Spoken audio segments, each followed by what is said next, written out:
Þá slær klukkan 12. Þetta verður náttúrulega bara ekkert meira og við erum ægilega hægt að njóta blísana hérna í fjarska vegna þess að þetta er orðið svo þétt, ryggmettað allt saman, öll borgin eins og hún leggur sig. Þannig að við sjáum ekki blísin sem eru í meiri fjarska heldur en hérna.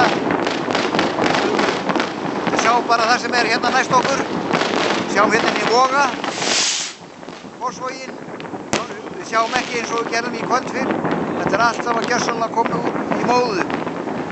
Eitt reykhaf. Og það er svo merkilegt sem það skuli gerast svo að maður njóti ekki blísana fyrir reyk. Það er svo stillt veður. Og náttúrulega kjörur til að skjóta en það líka heldur aldrei skotin eins mikið öll og núna og það þýðir að það er náttúrulega yfirgengilegur reykur.